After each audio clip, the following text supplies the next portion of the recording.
ისრაელის ეროვნული უსაფრთხოების მინისტრმა იტამარ ბენ გვირმა მკაცრი რეაქცია გამოხატა ბეირუთის წინააღმდეგ წარმოებული სამხედრო ოპერაციის დროს 4 ისრაელელი ჯარისკაცის დაღუპვასთან დაკავშირებით და პლატფორმა X-ზე გამოქვეყნებულ განცხადებაში დაწერა, რომ ასეთი შემთხვევების გამო მთელი ლიბანი უნდა დაიწვას.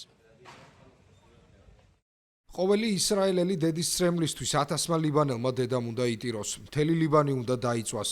ამერიკელებისადმი სრული პატივისცემის მიუხედავად, ისრაელმა მკაფიოდ უნდა აჩვენოს მთელ მსოფლიოს, რომ ჩვენი შვილების სისხლი და ჩვენი მოქალაქეების უსაფრთხოება დასათმობი არ არის. მთელი ლიბანი უნდა დაიწვას. ჩვენი უპირველესი მოვალეობაა ისრაელის მოქალაქეებისა და ისრაელის თავდაცვის ძალების ჯარისკაცების დაცვა და ეს პასუხისმგებლობა ნებისმიერ სხვა საკითხზე მნიშვნელოვანია. პრემიერ-მინისტრს ჩვენი პირადი შეხვედრების დროსაც ვუთხარი, თითოეული ისრაელელი დედის ცრემლისთვის 1000-მა ლიბანელმა დედამ უნდა იტიროს. კმარა ეს პინგ-პონგი ახლო აღმოსავლეთში მოზომილი პასუხებითა და თავშეკავებით ვერ იმარჯვებს. საჭიროა დაუნდობლად იმოქმედო, გაანადგურო ტერორი და მიწასთან გაასწორო.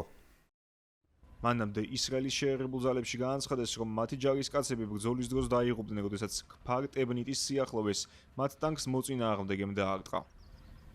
შემთხვევა მოხდა რამდენიმე საათში მას შემდეგ, რაც შეერთებული შტატებისა და ირანის პოლიტიკურმა ლიდერებმა ხელი მოაწერეს ურთიერთგაგების მემორანდუმს, რომელიც ითვალისწინებს მათ შორის ლიბანშიც სპეციალური სამხედრო ოპერაციის დაუყოვნებლივ შეწყვეტას და ამ ფრონტზეც მშვიდობის დამყარებას. ისრაელელი მაღალჩინოსნები აცხადებენ, რომ აქვთ ვაშინგტონის როგორც სტრატეგიული მოკავშირის ხათრის და პატივისცემაც, თუმცა მათივე განმარტებით არავითარ შემთხვევაში არ დაუშვებენ არც ეროვნული ინტერესების უგულებელყოფას და არც საკუთარი მშვიდობიანი მოქალაქეებისა თუ სამხედროების სიცოცხლის საფრთხეში ჩაგდებას, ან მით უმეტეს მკვლელობას. წარსული პრაქტიკიდან გამომდინარე, როგორც წესი, თელ-ავივი მოწინააღმდეგის მსგავს დარტყმებს კონტრ-იერიშებით პასუხობს, თუმცა ამჯერად ვითარება სხვაგვარია. ამ sapasukho მოქმედებებს არ აქვს შეერთებული შტატებისა და დონალდ ტრამპის ადმინისტრაციის მხარდაჭერა.